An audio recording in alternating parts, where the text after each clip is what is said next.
Aku menampung pria dan ibu tua saat badai melanda vilaku. 2 bulan berlalu.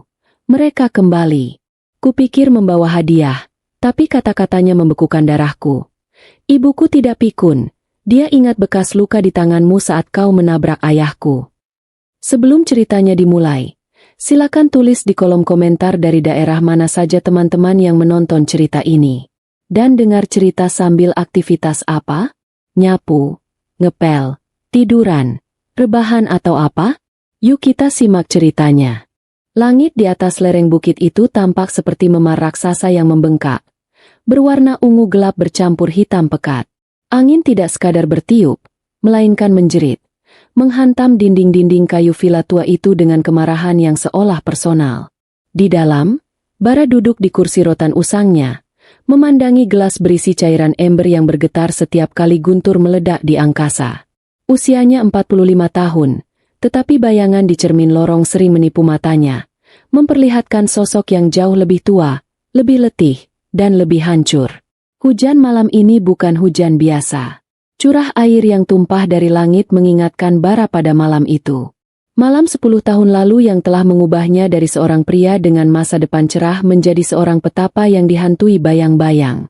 Setiap tetes air yang memukul kaca jendela terdengar seperti ketukan palu hakim. Ingatan itu datang lagi, tidak diundang, seperti tamu yang kasar. Suara decit ban di aspal basah, benturan keras yang memuakkan. Lalu hening. Hening yang jauh lebih mengerikan daripada kebisingan apapun. Bara memejamkan mata, mencoba mengusir bayangan tubuh yang tergeletak di pinggir jalan. Namun kilatan petir di luar sana seolah memotret ulang adegan itu di balik kelopak matanya. Ia hidup menyendiri di villa terpencil ini bukan karena ia mencintai alam. Ia bersembunyi. Villa ini adalah benteng sekaligus penjaranya. Tidak ada tetangga dalam radius 3 kilometer. Hanya hutan pinus, jalan setapak berbatu, dan jurang di sisi timur. Kesunyian adalah satu-satunya teman yang bisa ia percaya. Karena kesunyian tidak akan pernah menuduhnya sebagai pembunuh. Tiba-tiba, suara lain terdengar membelah gemuruh badai. Duk, duk, duk. Bara tersentak. Gelas di tangannya nyaris terlepas. Ia menahan napas, menajamkan telinganya. Berharap itu hanyalah dahan pohon yang patah dan menghantam pintu. Tapi suara itu datang lagi, lebih ritmis, lebih mendesak. Tok, tok, tok. Itu suara tangan manusia. Jantung Bara berpacu 2 kali lebih cepat. Tidak pernah ada tamu di jam segini, apalagi dalam cuaca neraka seperti ini. Paranoia yang selama 1 dekade ini menjadi selimutnya langsung menyala. Apakah polisi akhirnya menemukannya? Apakah seseorang tahu? Bara bangkit perlahan, meletakkan gelasnya tanpa suara. Ia berjalan menuju laci meja di sudut ruangan, meraba pegangan dingin sebuah tongkat pemukul bisbol, satu-satunya senjata yang ia miliki untuk membela diri dari dunia luar. Dengan langkah hati-hati, ia mendekati pintu depan yang terbuat dari kayu jati tebal. Ia tidak langsung membukanya. Ia mengintip melalui celah gorden jendela samping. Di luar sana, di bawah guyuran hujan yang ganas, berdiri 2 sosok manusia. Seorang pemuda dan seorang wanita tua yang tampak nyaris roboh. Bara ragu. Naluri pertahanannya berteriak. Jangan buka. Biarkan mereka pergi. Kau tidak butuh masalah. Namun, kilat menyambar lagi, menerangi wajah kedua orang itu. Si pemuda tampak putus asa. Matanya mencari-cari tanda kehidupan dari dalam rumah. Ia memapah wanita tua itu dengan susah payah. Tubuh wanita itu menggigil hebat. Wajahnya pucat pasi seperti mayat yang baru saja ditarik dari sungai es. Melihat kondisi wanita tua itu, sesuatu yang lain di dalam diri Bara terusik. Rasa bersalah. Rasa bersalah itu memiliki bentuk yang aneh. Ia membayangkan korban yang ia tabrak 10 tahun lalu. Apakah dia juga kedinginan saat itu? Apakah dia juga menunggu pertolongan yang tidak pernah datang karena Bara memilih untuk menginjak gas dan kabur? Tangan Bara gemetar saat ia menurunkan tongkat pemukulnya. Ia tidak bisa membiarkan mereka mati di teras rumahnya. Itu akan menambah satu lagi dosa dalam daftar panjang yang harus ia pertanggungjawabkan di neraka nanti. Bara membuka kunci pintu. Klik. lalu menarik grendel besi yang berat. Pintu terbuka, dan angin kencang langsung menerobos masuk membawa butiran air hujan, membasahi lantai kayu. "Tolong, Pak!" Pemuda itu berteriak mengatasi suara angin. Suaranya serak dan basah. "Mobil kami mogok di bawah, tertimpa pohon tumbang. Ibu saya tidak kuat dingin." Bara menatap mereka. Air hujan menetes deras dari rambut dan pakaian mereka, membuat genangan di teras. Pemuda itu, yang usianya mungkin sekitar 25 tahun, menatap Bara dengan tatapan memohon yang tulus. Tidak ada ancaman di sana. Hanya ketakutan seorang anak yang khawatir pada ibunya. Sementara si ibu, wanita tua itu, tampak lemah sekali. Kepalanya terkulai di bahu pemuda itu. "Masuk," kata Bara. Suaranya terdengar asing di telinganya sendiri karena sudah berhari-hari tidak digunakan untuk bicara. "Cepat masuk." Pemuda itu mengangguk berkali-kali, mengucapkan terima kasih yang terbata-bata. Ia menuntun ibunya masuk ke ruang tamu yang hangat. Bara segera menutup pintu, menguncinya kembali, dan menghalau badai agar tetap berada di luar. Suasana di dalam villa berubah seketika. Keheningan yang tadi mencekam kini diisi oleh suara napas berat kedua tamu itu dan tetesan air yang jatuh dari pakaian mereka ke karpet. "Aku akan ambilkan handuk," kata Bara kaku. Ia merasa canggung. Kehadiran manusia lain di ruang pribadinya terasa seperti pelanggaran. Tapi ia tidak bisa mundur sekarang. Saat Bara kembali membawa 2 handuk tebal dan beberapa pakaian kering miliknya yang ukurannya terlalu besar, ia melihat pemuda itu sedang mendudukkan ibunya di dekat perapian yang belum dinyalakan. "Terima kasih, Pak. Sungguh, terima kasih," kata pemuda itu saat menerima handuk. Ia dengan cekatan mengeringkan wajah ibunya terlebih dahulu sebelum mengurus dirinya sendiri. "Nama saya Raka. Dan ini ibu saya, Ibu Ratna." Bara mengangguk singkat, tidak berniat memperkenalkan diri, tapi kesopanan menuntutnya. "Bara." "Pak Bara," ulang Raka, seolah mencatat nama itu baik-baik dalam ingatannya. "Maaf merepotkan malam-malam begini. Kami dalam perjalanan pulang dari kota, tidak menyangka badainya akan seganas ini. Pohon di tikungan bawah tumbang tepat di depan kap mobil kami." Bara bergerak menuju perapian, menumpuk beberapa kayu kering dan menyulutnya. Api mulai menjilat-jilat kayu, memberikan cahaya oranye yang hangat ke seluruh ruangan. Cahaya itu menerangi wajah Ibu Ratna. Wanita itu diam saja. Matanya yang cekung menatap kosong ke arah api. Namun, sesekali, Bara merasakan lirikan mata wanita tua itu menyapu ruangan, tajam dan menyelidik, sebelum kembali kosong seperti orang yang jiwanya sedang melayang entah kemana. "Ibumu sakit?" tanya Bara, mencoba berbasa-basi sambil berdiri menjaga jarak. Raka menoleh, tersenyum sedih. "Ibu, kondisinya memang begini sejak lama." Dia jarang bicara. Faktor usia dan kenangan masa lalu yang berat. Bara tidak bertanya lebih lanjut. Ia tahu betul bagaimana masa lalu bisa membungkam seseorang. Ia melihat Ibu Ratna menggigil lagi.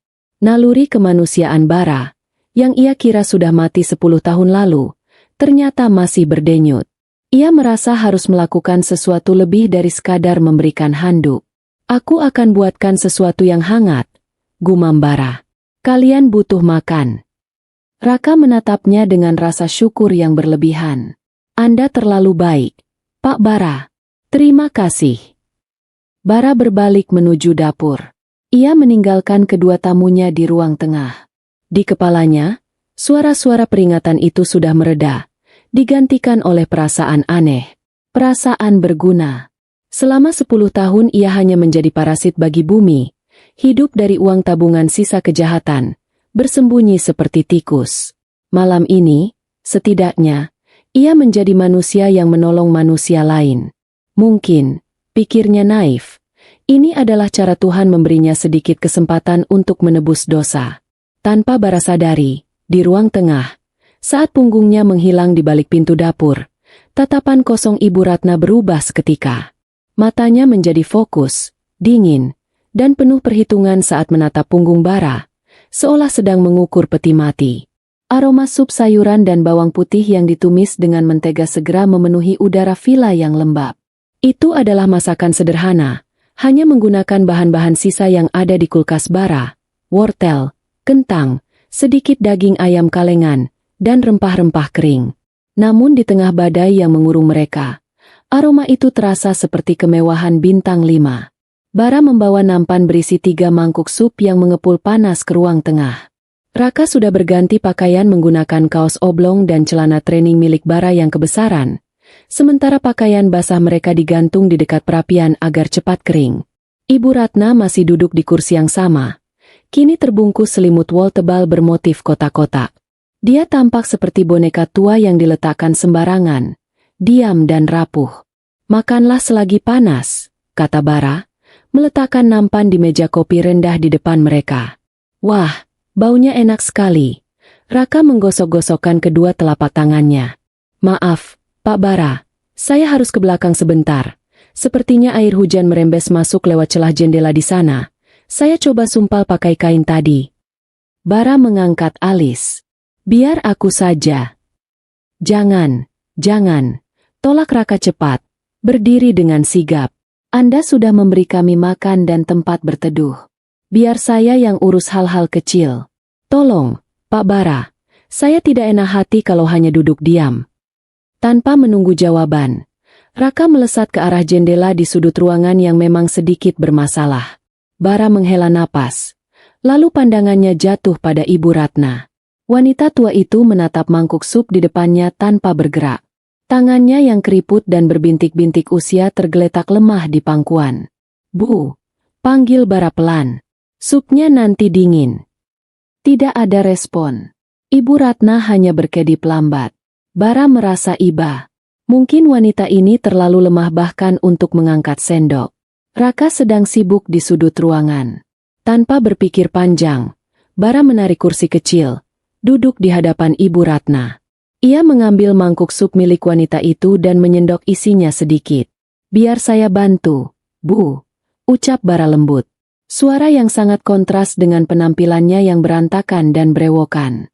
Bara meniup kuah sup itu pelan agar tidak terlalu panas, lalu menyodorkan sendok ke mulut Ibu Ratna.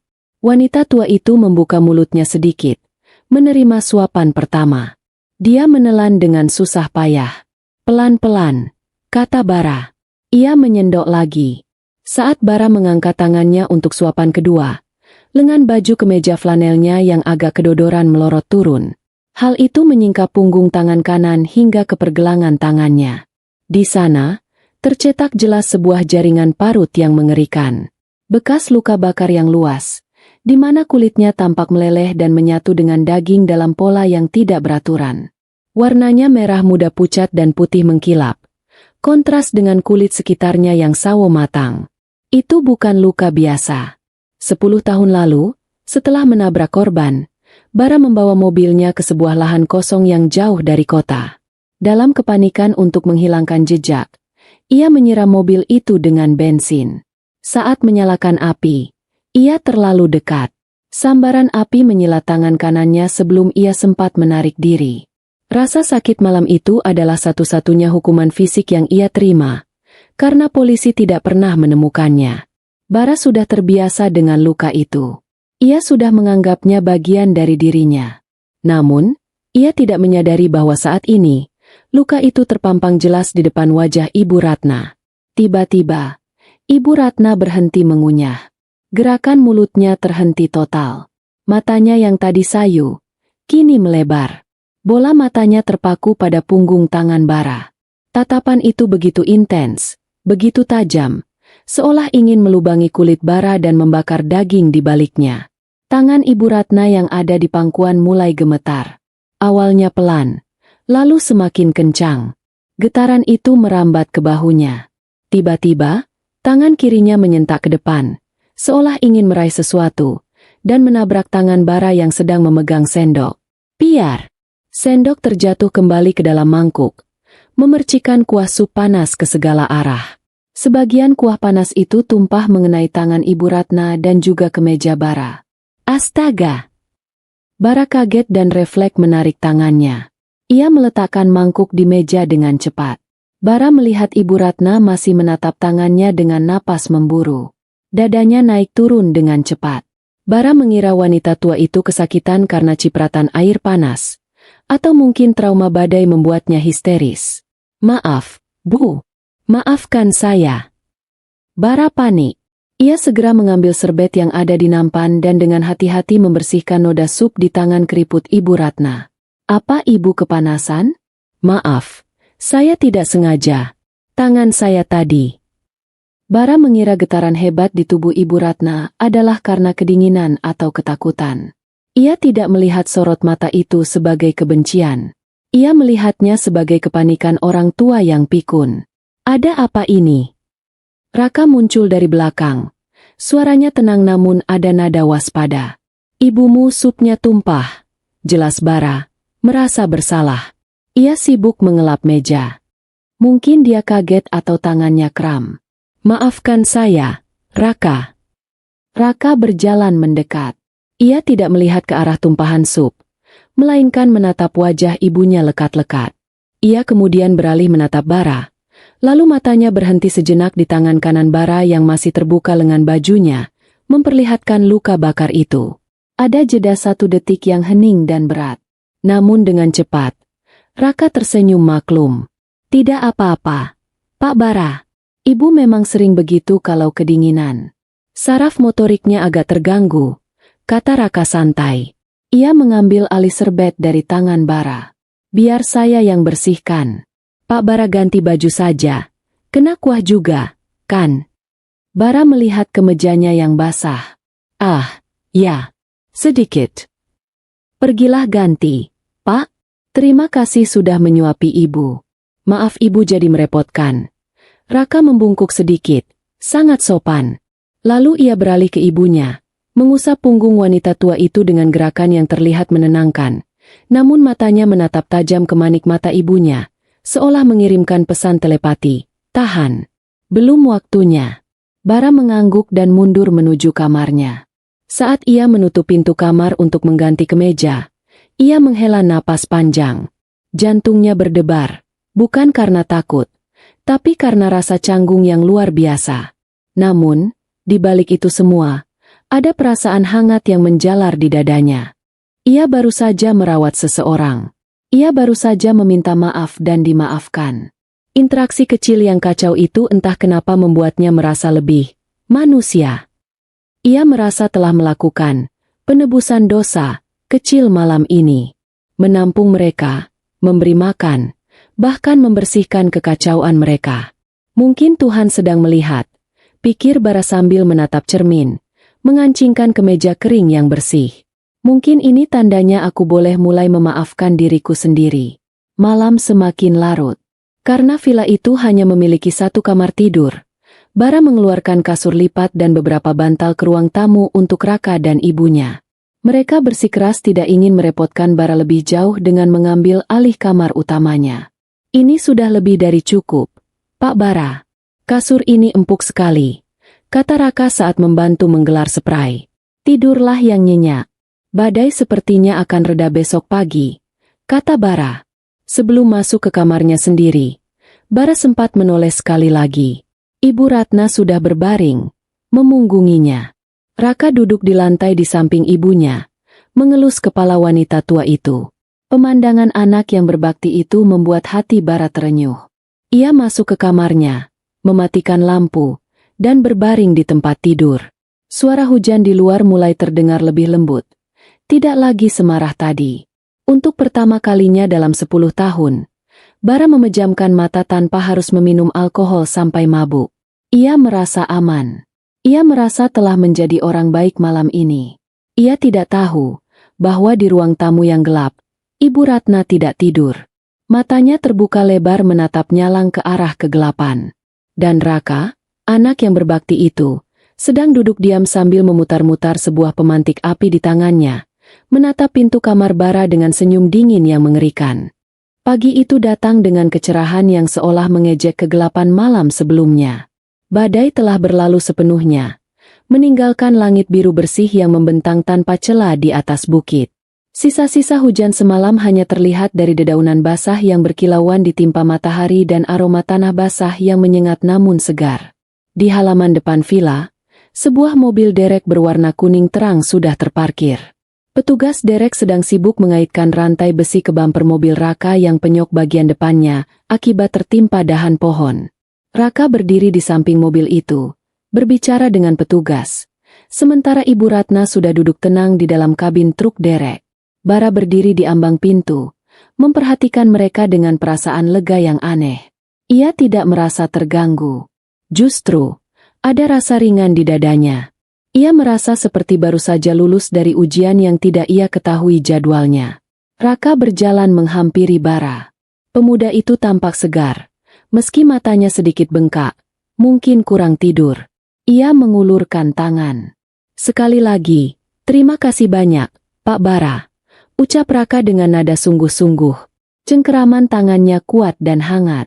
Tanpa bantuan Bapak semalam, mungkin kami sudah mati kedinginan di dalam mobil itu. Ibu saya, dia sangat berterima kasih, meski dia tidak bisa mengucapkannya langsung. Bara menyambut uluran tangan itu. Hati-hati di jalan. Pastikan ibumu diperiksa dokter sesampainya di kota. Pasti, jawab Raka. Ia melepaskan jabat tangan itu, lalu menatap wajah Bara lekat-lekat, seolah sedang merekam setiap pori-pori dan garis wajah pria itu ke dalam otaknya. Senyum tipis tersungging di bibirnya. Kami tidak akan pernah melupakan wajah dan kebaikanmu, Pak Bara. Tidak akan pernah. Kalimat itu terdengar seperti janji yang tulus di telinga Bara. Ia mengangguk kaku, tidak terbiasa menerima rasa terima kasih. Raka berbalik, naik ke truk derek, dan melambaikan tangan saat kendaraan besar itu mulai bergerak menuruni jalan setapak yang berbatu, menyeret mobil sedan mereka yang rusak di belakangnya. Bara memperhatikan sampai kendaraan itu hilang di tikungan, tertelan rimbunnya hutan pinus. Hari-hari berikutnya berlalu dengan cara yang tidak biasa bagi Bara.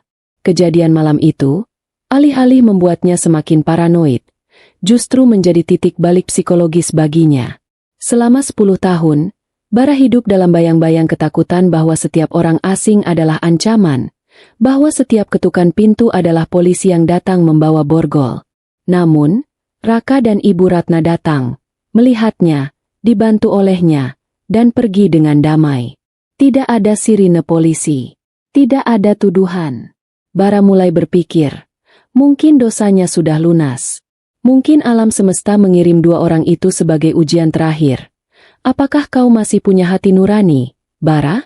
Dan karena ia telah menolong mereka, ia merasa telah lulus. Beban di pundaknya terasa berkurang setengahnya. Minggu pertama setelah kejadian itu, Bara melakukan sesuatu yang tidak pernah ia lakukan selama bertahun-tahun. Ia pergi ke desa di kaki bukit pada siang bolong. Biasanya, ia hanya turun saat malam hari atau subuh buta untuk membeli persediaan makanan, menyembunyikan wajahnya di balik topi dan kerah jaket. Tapi kali ini, ia turun saat pasar desa sedang ramai. Ia masuk ke toko bangunan milik Pak Asep. Mau beli ket tembok, Pak, kata Bara. Suaranya terdengar lebih percaya diri. Pak Asep, pria tua pemilik toko yang biasanya hanya melihat Bara sekilas, kini menatapnya heran. Tumben siang-siang. Pak Bara, mau ket warna apa? Putih. 2 kaleng besar. Dan beberapa kuas baru. Jawab Bara. Ia ingin merenovasi vilanya. Ia ingin menghilangkan kesan suram dari tempat persembunyiannya. Ia ingin mengubah penjara itu menjadi rumah. Sepanjang perjalanan pulang, Bara bahkan sempat membalas sapaan seorang petani yang berpapasan dengannya di jalan menanjak. Perasaan menjadi manusia normal itu begitu memabukkan. Sebulan berlalu. Villa Bara mulai berubah. Dinding kayu yang lapuk dan berlumut kini telah dicat ulang menjadi bersih. Atap yang bocor sudah ditambal. Semak belukar yang menutupi halaman depan telah dipangkas rapi. Bara sering menghabiskan sore harinya duduk di teras, minum kopi sambil menikmati matahari terbenam, tanpa rasa takut ada mata-mata yang mengawasi dari balik pohon. Ia mulai tidur nyenyak tanpa bantuan alkohol. Mimpi buruk tentang tubuh yang terpelanting dan suara benturan mobil mulai jarang datang. Ia merasa telah berdamai dengan masa lalunya. Ia berpikir bahwa Raka dan ibunya adalah malaikat yang dikirim Tuhan untuk memberitahunya bahwa masa hukuman isolasinya sudah selesai. 2 bulan tepat setelah malam badai itu. Siang itu udara sangat cerah. Bara sedang memotong rumput di samping rumah ketika ia mendengar suara motor berhenti di depan pagar. Itu adalah tukang pos desa. Selama ini, Bara tidak pernah menerima surat apapun karena ia tidak punya kerabat yang tahu alamat ini. Dan ia juga tidak berlangganan apapun. "Pak Bara," panggil tukang pos itu. "Ada surat." Bara mematikan mesin pemotong rumput, mengusap keringat di dahinya, dan berjalan mendekat. Jantungnya berdesir pelan, tapi bukan karena takut, melainkan karena heran. "Surat? Dari siapa?" "Tidak ada nama pengirimnya, Pak. Cuma alamat tujuan saja. Tapi perangkonya dari kota," kata tukang pos itu sambil menyerahkan sebuah amplop putih polos. Bara menerimanya. Amplop itu terasa ringan.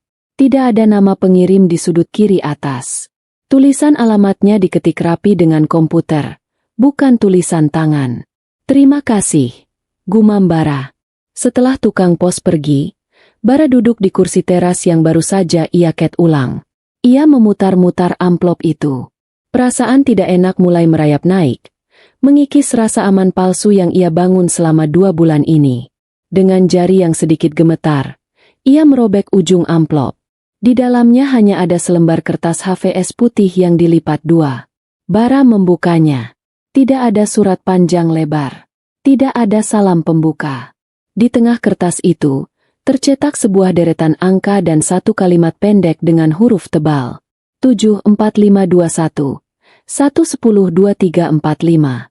Hutang nyawa dibayar nyawa. Napas Bara tercekat. Matanya terbelalak menatap deretan angka itu.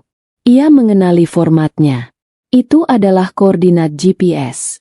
Dengan tangan gemetar hebat, Bara merogoh saku celananya, mengeluarkan ponsel pintar lamanya yang jarang ia pakai untuk internet, dan membuka aplikasi peta.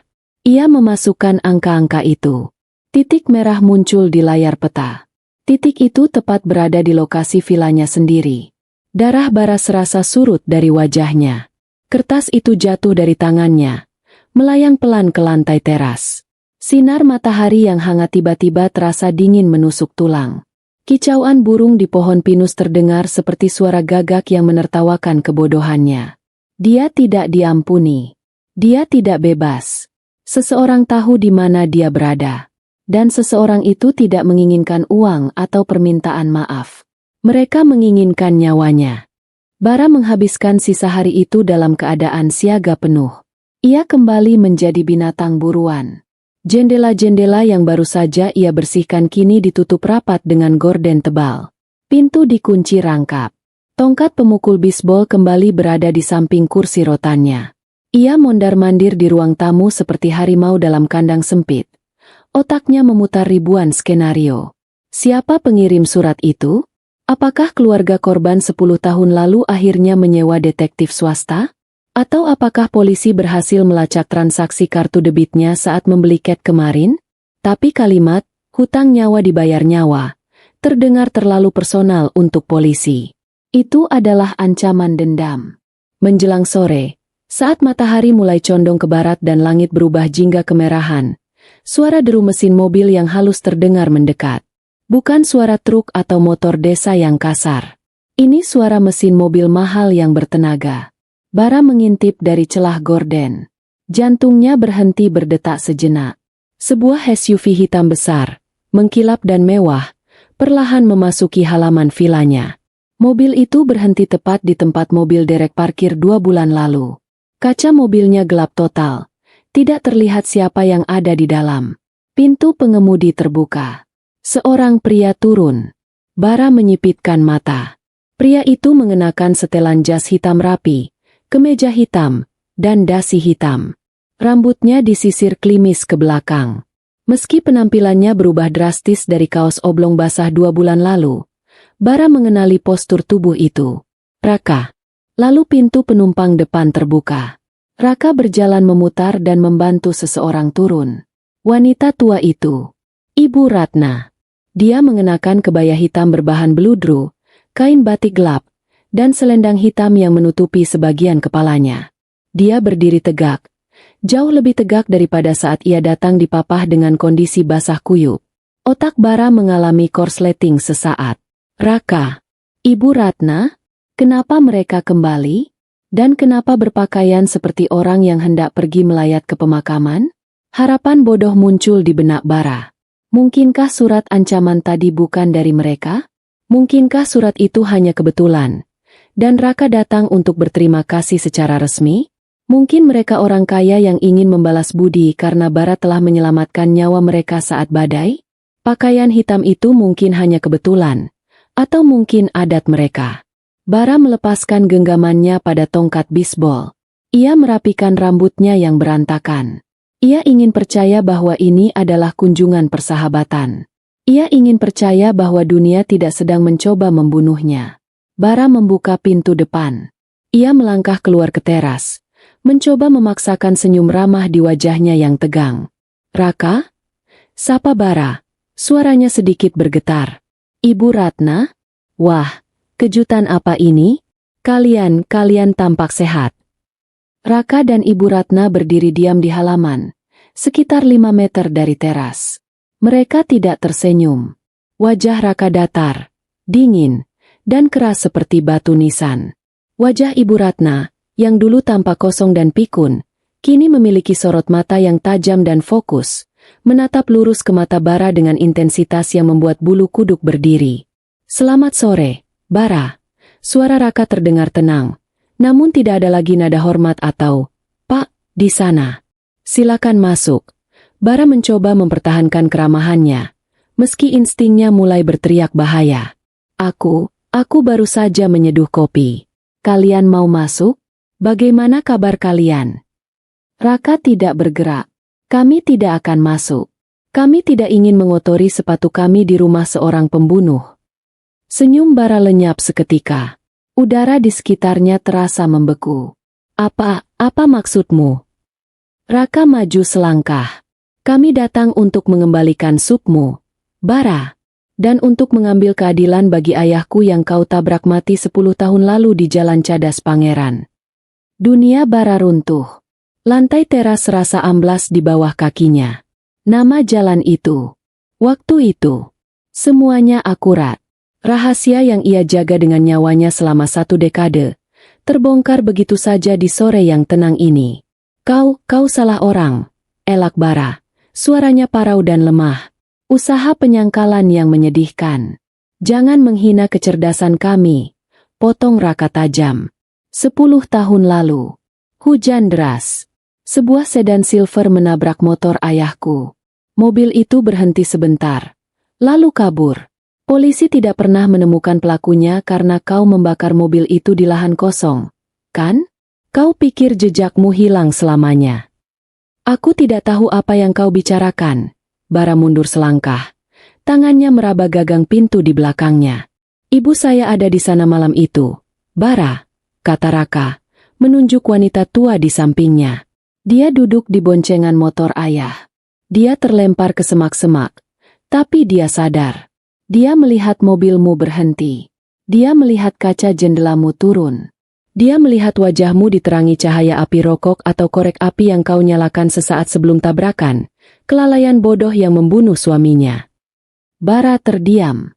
Tenggorokannya kering kerontang. Polisi bilang ibu saya shock berat. Kesaksiannya tidak valid. Mereka bilang tidak mungkin dia melihat wajah pelaku dalam kondisi gelap dan hujan. Tapi ibu saya ingat. Dia ingat satu hal yang sangat spesifik. Raka menunjuk ke tangan kanan Bara yang tergantung lemas di samping tubuhnya. Dia ingat tangan pengemudi itu memegang setir. Tangan yang baru saja tersambar api dari korek gas yang meledak atau tersulut bensin saat kau panik.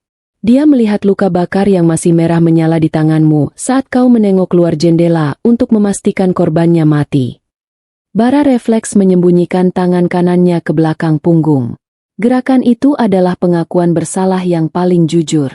Ibu Ratna, yang sejak tadi diam, tiba-tiba membuka mulutnya. Suaranya tidak lagi lemah seperti 2 bulan lalu. Suaranya serak, berat, dan penuh dengan racun kebencian yang telah diperam selama 1 dekade. 2 bulan lalu. kata Ibu Ratna. Matanya tidak berkedip menatap Bara. Saat kau menyuapiku sup itu, saat lengan bajumu tersingkap, aku melihatnya. Bekas luka itu. Polanya sama persis dengan yang kulihat 10 tahun lalu. Ibu Ratna melangkah maju pelan-pelan, seperti hantu yang mendekati mangsanya. Kau pikir aku gemetar karena kedinginan, Bara? Kau pikir aku menumpahkan sup itu karena tanganku lemah? Ibu Ratna tertawa kecil, tawa yang kering dan mengerikan. Aku gemetar karena aku harus menahan seluruh tenagaku untuk tidak mengambil pisau dapur di meja dan merobek lehermu saat itu juga. Aku gemetar karena menahan diri untuk tidak memakanmu hidup-hidup di rumahmu sendiri. Tapi Raka menahanku, lanjut Ibu Ratna, melirik putranya. Dia bilang, kematian terlalu cepat untukmu. Kami harus memastikan kau merasakan dulu apa yang kami rasakan. Rasa aman semu, lalu ketakutan, lalu kehancuran. Bara merasa mual. Jadi, kebaikan yang ia rasakan 2 bulan lalu, momen penebusan dosa, itu, semuanya hanyalah sandiwara? Mereka sudah tahu sejak saat itu? Mereka membiarkannya hidup 2 bulan hanya untuk memberinya harapan palsu? Apa mau kalian? Tanya Bara lirih. Kalau kalian mau lapor polisi, silakan. Aku siap menyerahkan diri. Raka tertawa sinis. Ia menggelengkan kepala pelan. Polisi? Penjara? Itu tempat yang terlalu mewah untukmu. Bara, di penjara kau dapat makan gratis, atap berteduh, dan teman bicara. Ayahku mati sendirian di parit berlumpur, kedinginan, kesakitan, dan ketakutan. Kau meninggalkannya seperti sampah. Raka merogoh saku jasnya, mengeluarkan sebuah remote kecil berwarna hitam. Kami tidak butuh hukum negara, Bara. Kami ingin kau merasakan keputusasaan yang sama. Malam ini, vilamu bukan lagi tempat perlindungan. Ini adalah makammu. Raka menekan tombol di remote itu. Klik. Tiba-tiba, suara dentuman keras terdengar dari arah garasi samping rumah. Ban mobil Bara meledak. Bersamaan dengan itu, lampu teras yang baru saja menyala otomatis karena sensor cahaya, tiba-tiba mati. Seluruh listrik di villa itu padam. Selamat datang di pengadilan kami, bisik Raka. Bara tidak menunggu lagi. Ia membanting pintu depan, menguncinya rapat-rapat, dan menyandarkan punggungnya di daun pintu dengan napas memburu. Gelap gulita menyelimuti bagian dalam rumah. Di luar sana, matahari telah benar-benar tenggelam, digantikan oleh malam yang membawa teror dalam wujud 2 manusia yang paling ia takuti. Kegelapan di dalam villa itu bukan sekadar ketiadaan cahaya. Itu adalah selimut tebal yang menyesakkan dada. Bara masih berdiri mematung dengan punggung menempel pada pintu utama yang baru saja ia kunci rapat-rapat. Napasnya memburu, terdengar kasar dan putus-putus di ruangan yang sunyi itu.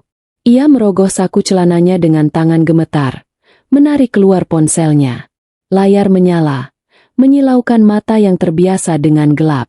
Tidak ada sinyal. Bar sinyal di pojok kanan atas menunjukkan tanda silang. Jammer. Bisik Bara. Suaranya tercekat. Raka tidak main-main. Anak itu datang dengan persiapan matang layaknya operasi militer. Mereka memblokir sinyal seluler di area ini.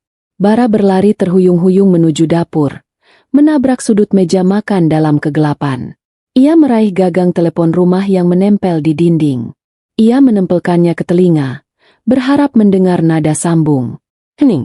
Kabelnya pasti sudah diputus dari luar. Kini ia benar-benar sendirian.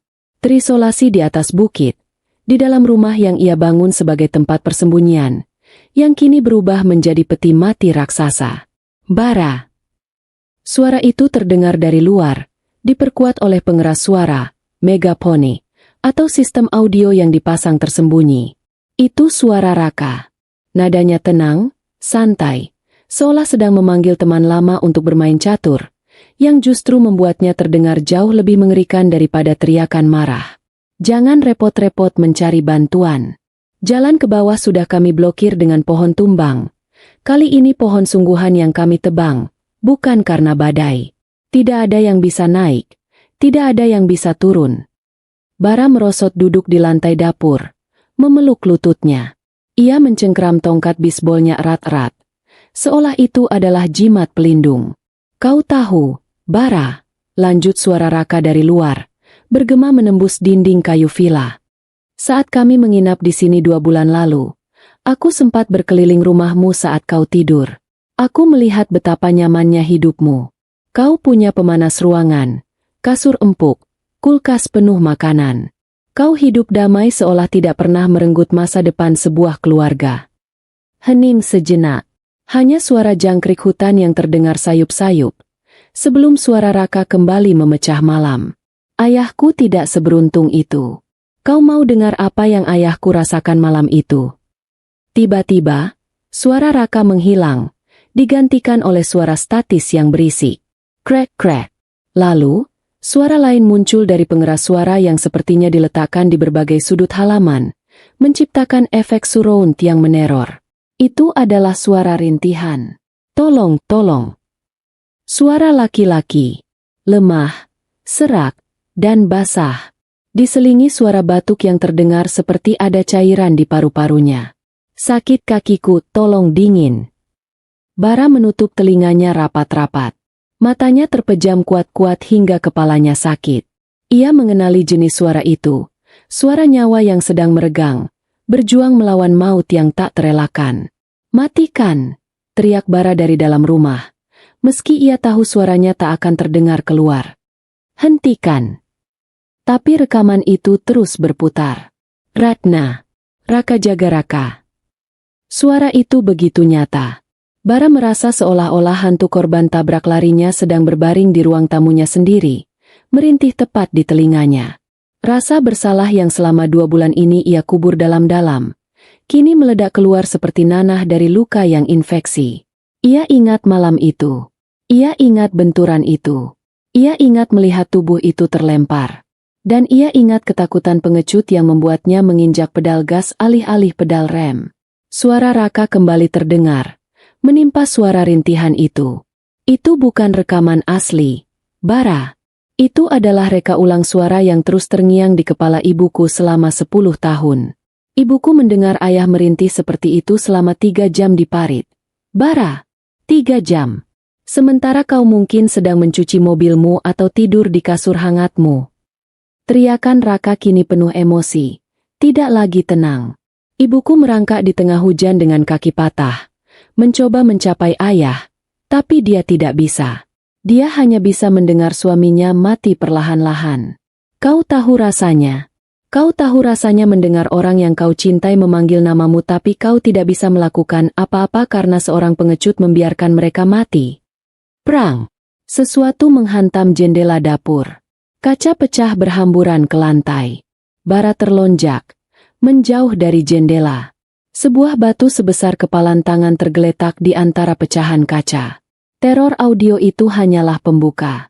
Bara sadar, ia tidak bisa terus bersembunyi di sudut dapur. Ia harus bergerak. Ia harus berpikir. Naluri bertahan hidupnya mulai mengambil alih rasa takutnya. Ia adalah tikus yang terpojok, dan tikus yang terpojok akan menggigit. Ia merangkak menjauhi dapur, menuju ruang tengah yang lebih luas namun lebih terekspos. Matanya mulai beradaptasi dengan kegelapan. Cahaya bulan samar-samar masuk lewat celah ventilasi, menciptakan bayangan-bayangan panjang yang menakutkan. Bara teringat renovasi bodoh yang ia lakukan. Ia telah mengganti beberapa dinding kayu dengan kaca besar agar villa ini lebih terang dan modern. Sekarang, kaca-kaca besar itu adalah titik lemah pertahanannya. Ia berada di dalam akuarium, dan hiu-hiu sedang mengelilinginya di luar. Kami tidak akan membunuhmu dengan cepat, Bara. Suara Ibu Ratna terdengar kali ini. Suaranya tidak lewat pengeras suara, tapi teriakan langsung dari dekat jendela depan. Suara wanita tua itu melengking, penuh dendam kesumat. Kami ingin kau merasakan takut. Kami ingin kau memohon seperti suamiku memohon. Bara beringsut mundur ke arah tangga menuju lantai 2. Lantai atas lebih aman. Hanya ada sedikit jendela dan satu akses masuk lewat tangga. Jika ia bisa bertahan di sana sampai pagi, mungkin ada petani yang lewat? Atau mungkin polisi patroli melihat mobil derek yang mencurigakan? Harapan tipis.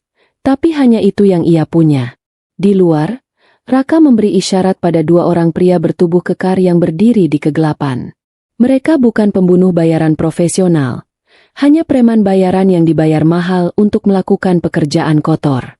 Raka tidak ingin tangannya sendiri kotor oleh darah bara. Setidaknya belum saatnya. Hancurkan semua kacanya. Perintah Raka dingin. Buat dia lari ke atas. Batu-batu mulai melayang lagi. Prang, piar, deuge. Satu persatu jendela villa itu hancur. Angin malam mulai masuk, membawa dingin yang menusuk tulang. Tirai-tirai berkibar liar seperti hantu. Suara pecahan kaca menjadi simfoni kehancuran yang mengerikan. Bara berlari menaiki tangga. Napasnya memburu. Jantungnya berdetak seirama dengan setiap hantaman batu. Ia sampai di lantai 2, masuk ke kamar tidur utamanya, dan membanting pintu. Ia menyeret lemari pakaian berat untuk mengganjal pintu. Tapi ia tahu itu hanya akan menahan mereka sebentar. Ia terjebak di dalam rumahnya sendiri, di dalam dosanya sendiri. Dan malam masih sangat panjang. Lantai 2 villa itu terasa sempit dan mencekik. Bara duduk bersandar pada lemari yang ia gunakan untuk memblokade pintu kamar. Keringat dingin mengalir deras di pelipisnya, bercampur dengan debu. Di tangannya, tongkat bisbol itu terasa licin karena telapak tangannya yang basah. Dari lantai bawah, suara langkah kaki terdengar. Bukan langkah kaki hati-hati, melainkan langkah berat sepatu bot yang menginjak pecahan kaca dengan sengaja. Krak, krak, krak. Suara itu bergema menaiki tangga kayu. Semakin dekat, semakin nyata. Keluar, tikus. Suara asing terdengar. Itu bukan suara Raka. Itu suara salah satu preman bayaran. Suara yang kasar dan tidak sabaran. Jangan bikin kami capek naik tangga. Bara menelan ludah. Ia memandang sekeliling kamar yang gelap. Ia butuh lebih dari sekadar tongkat bisbol. Otaknya berputar cepat mengingat tata letak kamarnya. Ada lampu tidur dari bahan kuningan yang berat di meja samping tempat tidur. Ada pisau lipat kecil di laci, yang biasa ia gunakan untuk memotong buah. Ia beranjak pelan, tanpa suara, mengambil pisau lipat itu dan menyelipkannya di saku belakang. Kemudian ia mengambil lampu kuningan itu, mencabut kabelnya. Ia mematikan rasa takutnya, menggantinya dengan mode survival purba. Deuge. Pintu kamar digedor keras dari luar. Lemari yang mengganjal pintu bergeser sedikit, berdecit di lantai kayu. Buka atau kami dobrak. Bara tidak menjawab. Ia mundur ke sudut ruangan yang paling gelap, di samping lemari pakaian yang tinggi, memegang tongkat bisbol dengan kedua tangan siap mengayun. Ia membiarkan napasnya teratur, menunggu momen yang tepat. Brak. Gedoran kedua jauh lebih kuat. Engsel pintu mulai retak. Brak. Gedoran ketiga membuat pintu terbuka paksa, mendorong lemari penahan hingga terguling. Seorang pria besar berjaket kulit masuk dengan langkah lebar, memegang sebuah linggis besi. Senter di tangannya menyapu ruangan dengan cepat. "Di mana kau, pengecut?" bentaknya. Cahaya senter menyapu tempat tidur kosong, lalu ke arah jendela balkon. Saat cahaya itu bergerak menjauh dari sudut tempat Bara berdiri, Bara melompat keluar. "Hiaat!" Bara mengayunkan tongkat bisbolnya sekuat tenaga. "Bu!" Tongkat itu menghantam bahu si preman dengan keras. Pria itu mengaum kesakitan. Linggis di tangannya terlepas jatuh. Namun, pria itu jauh lebih kuat dan terlatih dalam perkelahian jalanan daripada Bara. Meski kesakitan, ia berputar cepat dan melayangkan tinju ke wajah Bara. "Bu!" Pukulan itu telak mengenai rahang Bara. Rasanya seperti ditabrak truk. Bara terhuyung ke belakang. Pandangannya berkunang-kunang. Rasa asin darah memenuhi mulutnya. Sebelum ia sempat mengembalikan keseimbangan, preman itu sudah menerjangnya, mendorong tubuh Bara hingga menabrak dinding. Mereka bergulat. Tongkat bisbol terlempar ke lantai.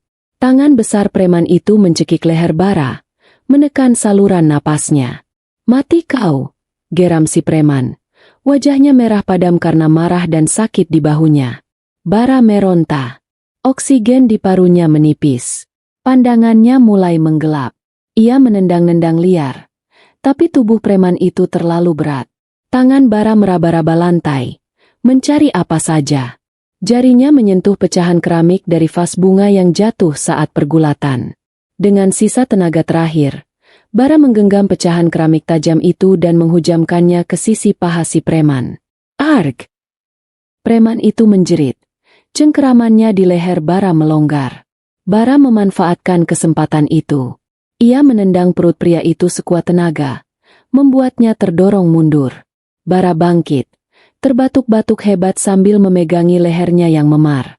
Preman itu mencoba bangkit lagi meski darah mengucur dari pahanya. Tapi Bara lebih cepat. Ia mengambil lampu kuningan berat yang tadi ia siapkan dan mengayunkannya ke kepala pria itu. Dang! Pria itu ambruk ke lantai, tidak bergerak lagi. Pingsan. Bara berdiri gemetar di atas tubuh lawannya. Napasnya terdengar seperti tiupan peluit rusak. Ia menang. Tapi ini baru satu orang. Ia mendengar suara teriakan dari bawah. Weh! Ada apa di atas? Itu suara preman lain. Bara sadar ia tidak bisa keluar lewat tangga. Jalan itu sudah tertutup. Ia berlari menuju pintu balkon, membukanya. Angin malam menerpa wajahnya. Di bawah sana, di halaman yang gelap, ia bisa melihat siluet Raka dan Ibu Ratna berdiri di dekat mobil mereka. Raka mendongak, melihat Bara di balkon. Alih-alih marah, Raka justru terlihat menyeringai. Ah, kau masih hidup rupanya. Orang bayaranku payah, teriak Raka dari bawah. Tapi tidak masalah. Kalau kau tidak mau turun, kami yang akan memaksamu turun. Raka berjalan ke bagasi mobilnya, mengeluarkan sesuatu. Sebuah tabung gas kecil, seperti tabung gas air mata atau fumigasi hama, dan sebuah masker gas yang ia kenakan ke wajahnya sendiri. Ia melemparkan tabung itu ke preman kedua yang ada di teras bawah. Lemparkan ke dalam ventilasi udara sentral di samping rumah. Kipasnya masih menyala. Itu akan menyedot semuanya ke seluruh ruangan, perintah Raka. Bara membelalak. Ventilasi. Sistem sirkulasi udara di villa tua ini saling terhubung. Jika mereka memasukkan gas ke intake utama di bawah, seluruh ruangan akan terpenuhi asap dalam hitungan menit. Bara mendengar suara mendesis keras dari bawah, diikuti suara kipas exhaust yang berdengung. Beberapa detik kemudian, bau menyengat mulai tercium. Bau belerang dan cabai yang membakar hidung. Asap putih tipis mulai keluar dari lubang ventilasi di langit-langit kamar tidur. Uhuk! Uhuk! Bara menutup hidung dan mulutnya dengan lengan baju. Asap itu pedas sekali. Matanya mulai berair dan perih seolah disiram air cuka. Gas air mata rakitan. Ruangan semakin penuh asap. Bara tidak bisa bernapas. Paru-parunya terasa terbakar setiap kali ia mencoba menghirup udara. Ia jatuh berlutut, merangkak di lantai mencari udara bersih, persis seperti binatang yang diburu di dalam lubangnya sendiri. Keluar, Bara! Suara Raka terdengar lagi, kali ini tertawa. Atau kau mau mati lemas di sana seperti tikus got? Bara merangkak menuju balkon. Pandangannya kabur karena air mata. Ia tidak punya pilihan. Jika ia tetap di dalam, ia akan mati keracunan asap. Jika ia keluar ke balkon, ia menjadi sasaran empuk.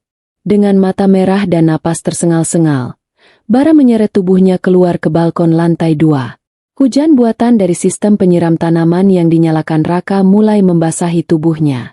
Ia terkapar di lantai balkon yang dingin, terbatuk-batuk memuntahkan lendir dan air liur, berusaha menghirup udara malam sebanyak-banyaknya. Di bawah sana, di halaman yang disinari lampu sorot mobil, Raka dan Ibu Ratna menatap ke atas. Menatap Bara yang kini tidak berdaya, basah, dan hancur. Sangkar telah tertutup. Buruan telah tertangkap. Asap putih yang menyengat itu masih bergulung-gulung keluar dari jendela lantai 2. Seperti hantu yang melarikan diri dari neraka. Bara tersedak hebat. Paru-parunya terasa seperti diisi oleh pecahan kaca.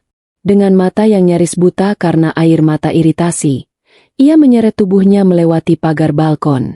Ia tidak punya pilihan lain. Di dalam sana adalah kematian karena asfiksia.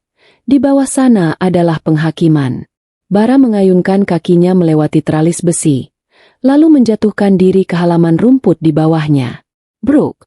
Tubuhnya menghantam tanah basah dengan keras. Rasa nyeri yang tajam langsung menjalar dari pergelangan kakinya. Ia mengerang, mencoba bangkit, tetapi kakinya terasa lumpuh. Ia merangkak di atas rumput, mencoba menjauh dari rumah yang kini memuntahkan gas air mata itu. Namun, ia menyadari sesuatu yang aneh. Hujan turun. Langit di atas sana hitam pekat tanpa bintang, tetapi air turun dengan derasnya. Bukan air hujan yang dingin alami, melainkan air yang menyembur dengan ritme mekanis yang konstan. Issaha! Issaha! Bara mendongak dengan pandangan kabur. Raka telah menyalakan sistem penyiram tanaman otomatis, sprinkler, di seluruh halaman villa. Ratusan titik air menyembur ke udara, menciptakan tirai hujan buatan yang lebat. Air itu membasahi tubuh Bara, mencuci sisa gas di wajahnya, tetapi juga membuatnya menggigil kedinginan. Raka sedang merekayasa ulang panggung kejadian 10 tahun lalu. Hujan deras, kegelapan, dan seseorang yang terkapar tak berdaya. Kau terlihat menyedihkan, Bara. Suara itu terdengar dekat. Bara menyeka matanya yang perih. Di hadapannya, hanya berjarak beberapa langkah, berdiri sepasang sepatu pantofel hitam yang mengkilap meski basah terkena air. Bara menelusuri sosok itu ke atas. Raka berdiri tegak memegang payung hitam besar, memayungi ibunya. Mereka tampak seperti dewa kematian yang sedang meninjau pekerjaan mereka. Bara mencoba mundur, menggeser pantatnya di atas rumput yang becek, tetapi punggungnya membentur dinding batu pagar taman. Ia terpojok. Habis sudah. Tidak ada lagi tempat untuk lari. Bunuh saja aku, serak Bara. Suaranya parau dan lemah akibat gas. Cepat selesaikan. Raka tidak menjawab. Ia justru mundur selangkah, memberikan ruang bagi ibunya. Ibu Ratna, wanita tua yang selama 2 bulan lalu Bara suapi dengan penuh kasih sayang, kini berdiri tanpa tongkat. Dia menatap Bara dengan sorot mata yang sulit dilukiskan, campuran antara jijik, benci, dan kepuasan yang dingin. Ibu Ratna melangkah maju. Dia tidak mempedulikan cipratan air dari sprinkler yang mulai membasahi kebaya hitamnya. Dia ingin melihat wajah pembunuh suaminya dari jarak dekat, dalam posisi di mana pria itu berada di bawah telapak kakinya. 10 tahun. Ibu Ratna mulai berbicara. Suaranya tidak lagi bergetar seperti wanita tua yang pikun. Suaranya rendah, serak karena jarang digunakan, namun tajam seperti silet berkarat. Suara itu menembus suara desis air di sekeliling mereka. 10 tahun aku berdoa setiap malam. Bara, aku tidak berdoa minta kekayaan. Aku tidak berdoa minta kesehatan. Aku berdoa agar kau mati dengan cara yang paling menyakitkan. Aku membayangkan kau tertabrak truk, terbakar, atau dimakan penyakit yang menggerogoti dagingmu pelan-pelan. Bara menunduk, tidak berani menatap mata wanita itu. Rasa bersalah yang ia rasakan jauh lebih menyakitkan daripada pukulan fisik yang ia terima malam ini. Tatap aku, bentak Ibu Ratna. Bara mengangkat wajahnya perlahan. Air hujan buatan menetes dari hidung dan dagunya, menyamarkan air matanya sendiri. Tapi, suara Ibu Ratna melembut, namun menjadi lebih menyeramkan. Saat kau membukakan pintu untuk kami 2 bulan lalu, saat kau menyuapiku sup panas itu, saat kau membersihkan tanganku dengan lembut, aku sadar akan sesuatu. Ibu Ratna berjongkok perlahan di depan Bara, mengabaikan lututnya yang tua. Wajah mereka kini sejajar. Bara bisa melihat setiap kerutan kebencian di wajah wanita itu. Aku sadar bahwa kau bukanlah monster yang kuimajinasikan. Kau hanyalah seorang pengecut yang kesepian, desis Ibu Ratna tepat di depan wajah Bara. Kau hidup di sini, di tengah hutan, tanpa teman, tanpa keluarga, dihantui oleh bayang-bayangmu sendiri. Kau mencoba berbuat baik pada kami bukan karena kau orang baik, tapi karena kau ingin membeli tiket ke surga. Kau ingin menebus dosamu dengan mangkuk sup murahan itu. Kata-kata itu menghujam jantung Bara lebih dalam daripada peluru. Kebenaran itu telanjang dan memalukan. Ya, dia memang mencoba membeli ketenangan batinnya lewat mereka. Kematian terlalu mudah untukmu, Bara. lanjut Ibu Ratna sambil berdiri kembali. Jika aku membunuhmu sekarang, kau hanya akan sakit sebentar, lalu selesai. Kau bebas. Sementara aku masih harus hidup dengan ingatan suaminya yang meregang nyawa di parit. Ibu Ratna menoleh pada Raka. Tanpa kata, Raka merogoh balik jasnya. Ia mengeluarkan sebuah benda logam berwarna hitam. Sebuah pistol revolver tua. Raka membungkuk dan meletakkan pistol itu di rumput basah, tepat di depan lutut Bara. Lalu ia mengeluarkan sebuah butir peluru dari sakunya, memperlihatkannya pada Bara, dan memasukkannya ke dalam silinder pistol itu. Ia memutar silindernya. Ceklek. 1 peluru, kata Raka dingin. Kami memberimu pilihan, Bara. Pilihan yang tidak pernah kau berikan pada ayahku. Raka menunjuk ke arah villa yang kini gelap gulita dan berasap. Kami sudah menyiram sekeliling rumah ini dengan bensin saat kau sibuk bermain-main dengan orang bayaranku di atas. Di tanganku ada pemantik api. Dalam hitungan menit, tempat ini akan menjadi neraka. Bara menatap pistol itu, lalu menatap Raka. Selesaikan sendiri, kata Raka. Nadanya datar tanpa emosi. Tembak kepalamu sendiri. Itu kematian yang cepat dan terhormat. Atau, kami akan membakar tempat ini bersamamu di dalamnya. Kau akan merasakan panasnya api yang dulu kau gunakan untuk menghilangkan jejak mobilmu. Kau akan terpanggang hidup-hidup, Bara. Sama seperti kau mencoba menghapus jejak kejahatanmu dulu. Bara gemetar hebat. Tangannya terulur menyentuh gagang pistol yang dingin dan basah itu. Berat. Benda itu terasa sangat berat. Lakukan, Bara, bisik Ibu Ratna. Suaranya seperti mantra kutukan. Tunjukkan pada kami bahwa kau punya sedikit keberanian tersisa. Atau kau mau mati menjerit seperti babi panggang. Situasi itu begitu absurd dan mengerikan. Di bawah guyuran hujan palsu, di depan 2 orang yang pernah ia anggap sebagai teman, Bara dipaksa menjadi eksekutor bagi dirinya sendiri. Ia mengangkat pistol itu dengan tangan gemetar. Moncongnya gelap, menatapnya balik seperti mata setan. Raka menarik ibunya mundur beberapa langkah, menjauh dari jangkauan jika Bara nekat menembak mereka. Namun Raka tahu, mental Bara sudah hancur. Pria di hadapannya bukan petarung. Dia hanya pria yang lari dari tanggung jawab. Hitungan ke-10. Kata Raka sambil mengangkat pemantik apinya tinggi-tinggi. Api kecil menyala di ujung pemantik itu, bergoyang tertiup angin. 1. Bara menempelkan moncong pistol itu ke pelipisnya. Dinginnya logam bertemu dengan kulitnya yang panas. Jarinya masuk ke pelatuk. 2. Bara memejamkan mata. Bayangan kejadian 10 tahun lalu berputar lagi. Wajah korban. Wajah Raka muda. Wajah Ibu Ratna, dan wajahnya sendiri yang penuh ketakutan di kaca spion. 3. Apakah ini akhirnya? Apakah ini kedamaian yang ia cari?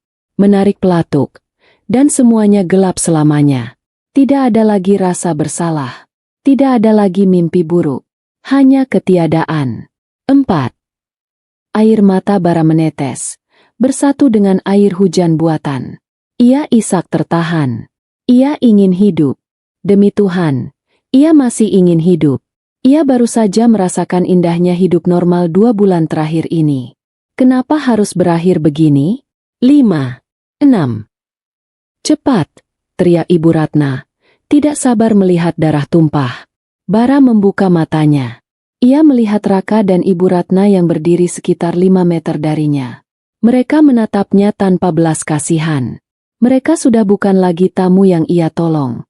Mereka adalah hakim, juri, dan algojo.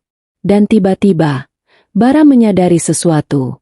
Jika ia mati di sini, sekarang, dengan tangannya sendiri, ia hanya akan membenarkan ucapan Ibu Ratna. Bahwa ia adalah pengecut. Pengecut yang lari saat menabrak orang. Dan pengecut yang lari dari hukuman hidup dengan bunuh diri.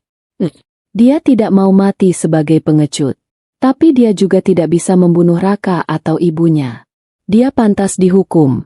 Tapi dia tidak mau mati sia-sia. 7.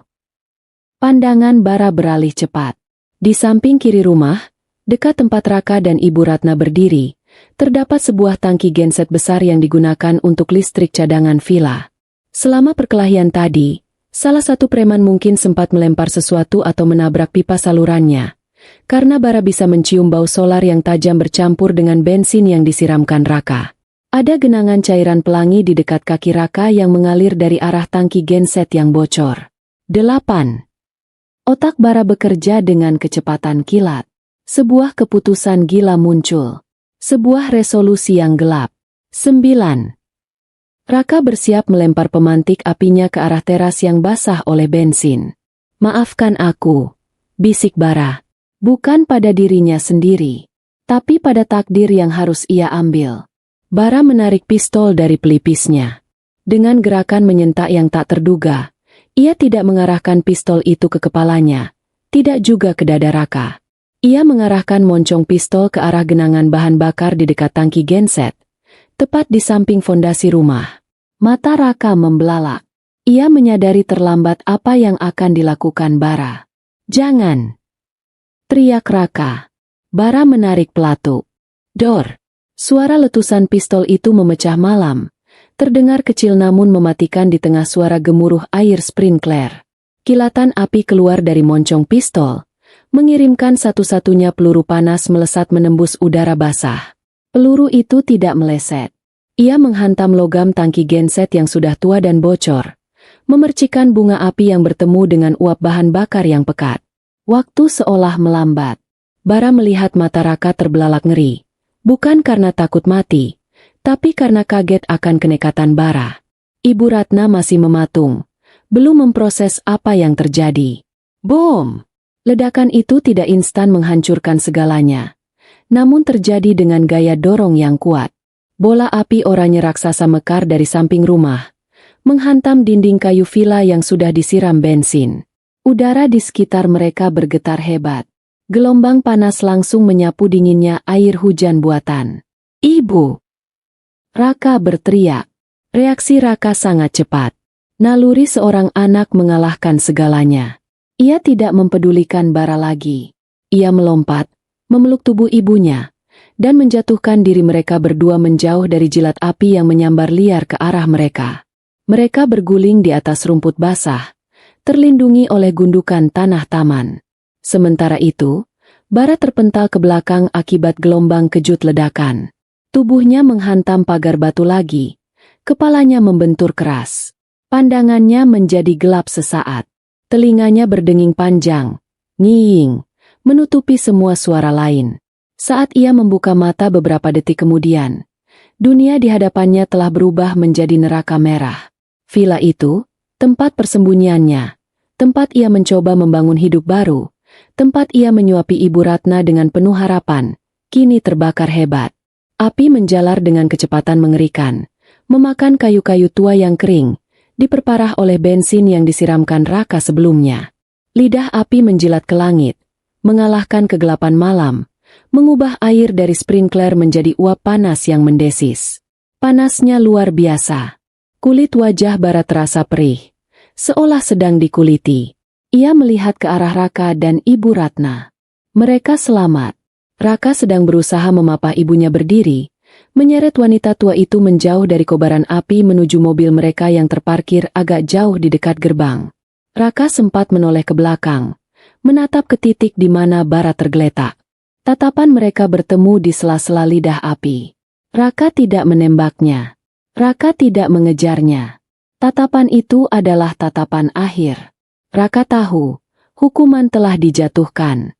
Bara telah menghancurkan satu-satunya hal yang ia miliki, rumahnya, tempat perlindungannya. Bara mencoba bangkit, tetapi kakinya benar-benar tidak bisa digerakkan kali ini. Mungkin patah saat ia jatuh dari balkon tadi. Api mulai merembet ke rumput, mendekati tempatnya berbaring. Asap hitam pekat mulai turun, menyesakkan napas. Di kepalanya, Bara melihat pilihan lagi. Ia bisa diam di sini, membiarkan api melahapnya, dan mati sebagai penebusan yang diinginkan Ibu Ratna. Itu akan mudah. Sakit sebentar, lalu selesai. Tapi kemudian, ia teringat wajah Ibu Ratna tadi. Pengecut. Jika ia mati di sini, Ia mati sebagai pengecut yang menyerah. Dengan sisa tenaga terakhir, didorong oleh insting purba untuk bertahan hidup yang menolak untuk padam, Bara membalikkan badannya. Ia tidak merangkak menjauh ke arah jalan keluar. Tidak, jalan itu ada Raka. Ia merangkak ke arah berlawanan. Ke arah hutan pinus yang gelap dan terjal di belakang villa. Setiap inci gerakan adalah siksaan. Panas api di punggungnya serasa membakar pakaiannya. Ia menyeret tubuhnya masuk ke semak-semak, menembus duri dan ranting yang menggores wajahnya. Ia terus merangkak, menjauh dari cahaya api, masuk ke dalam kegelapan hutan yang dingin dan tak berujung. Di belakangnya, suara atap villa yang runtuh terdengar menggelegar. Braa! Puing-puing berapi berjatuhan, menutup tempat di mana Bara tadi berbaring. Jika ia terlambat 1 menit saja, ia sudah menjadi abu. Bara tidak menoleh. Ia terus merangkak masuk ke dalam hutan, diiringi rasa sakit yang tak terbayangkan di kaki dan sekujur tubuhnya. Ia menjadi bayangan. Ia menjadi hantu. Ia menghilang ke dalam perut malam, meninggalkan kehidupan manusianya di belakang, terbakar bersama villanya. Epilog. 1 minggu kemudian. Berita kebakaran villa di atas bukit itu hanya menjadi kolom kecil di koran lokal. Diduga korsleting listrik genset, pemilik villa tidak ditemukan. Diduga tewas terbakar namun jasad tidak utuh menjadi abu. Polisi menutup kasus itu dengan cepat karena tidak ada kerabat yang menuntut penyelidikan lebih lanjut. Di sebuah rumah sederhana di pinggiran kota, suasana tenang menyelimuti ruang keluarga. Hujan turun rintik-rintik di luar jendela. Kali ini hujan asli, bukan buatan. Ibu Ratna duduk di kursi goyangnya, menatap keluar jendela. Wajahnya tampak damai. Kerutan-kerutan ketegangan dan kebencian yang selama 10 tahun menghiasi wajahnya, kini telah memudar. Di pangkuannya, ada sebuah album foto lama. Foto suaminya yang tersenyum di atas motor. Raka datang membawa secangkir teh hangat. Ia meletakkannya di meja samping ibunya. Ia melihat ibunya tersenyum tipis. "Ibu mau tidur?" tanya Raka lembut. Ibu Ratna mengangguk. "Ya, Raka. Malam ini ibu mengantuk sekali." Itu adalah kalimat sederhana, namun bagi Raka, itu adalah keajaiban. Selama 10 tahun, ibunya menderita insomnia parah. Ibunya selalu terjaga, dihantui suara rintihan suaminya. Tapi malam ini, mata itu terlihat berat dan tenang. Dendam itu telah terbayar. Monster dalam ingatannya telah musnah di lahap api. "Tidurlah, Bu. Mimpi indah." Raka menyelimuti ibunya. Saat ibunya mulai terlelap dengan napas teratur, Raka berjalan menuju jendela. Ia menatap tetesan air hujan di kaca. Pikirannya melayang ke malam itu. Ia teringat ledakan itu. Ia teringat sosok Bara yang terlempar. Raka tidak yakin Bara mati. Mayat tidak pernah ditemukan secara utuh. Dan Raka tahu, manusia seperti Bara, manusia yang bertahan hidup 10 tahun dalam isolasi, memiliki daya tahan seperti kecoa. Tapi Raka tidak peduli lagi. Jika Bara mati, bagus. Dia terbakar di neraka. Jika Bara hidup, itu mungkin lebih buruk. Raka membayangkan Bara di luar sana, dengan tubuh penuh luka bakar baru yang jauh lebih parah. Tanpa rumah, tanpa uang, tanpa identitas. Menjadi buronan abadi. Cacat, kesakitan, dan sendirian di tengah hutan atau menjadi gelandangan yang dijauhi orang karena wajahnya yang mengerikan. Bara telah kehilangan segalanya. Ketenangan, yang sempat ia cicipi selama 2 bulan itu telah direnggut paksa, digantikan oleh mimpi buruk yang nyata dan permanen. Raka tersenyum tipis, lalu menutup gorden jendela.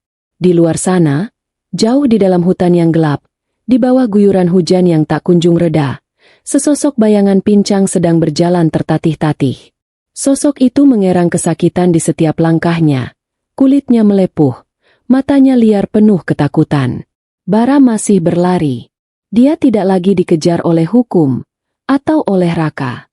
Dia kini dikejar oleh badai abadi yang dia ciptakan sendiri. Dia adalah hantu yang bernapas, dikutuk untuk terus berlari, membawa luka bakarnya sebagai satu-satunya teman setia sampai ajal menjemput entah kapan. Dan bagi Raka, itu adalah keadilan yang paling sempurna. Tamat.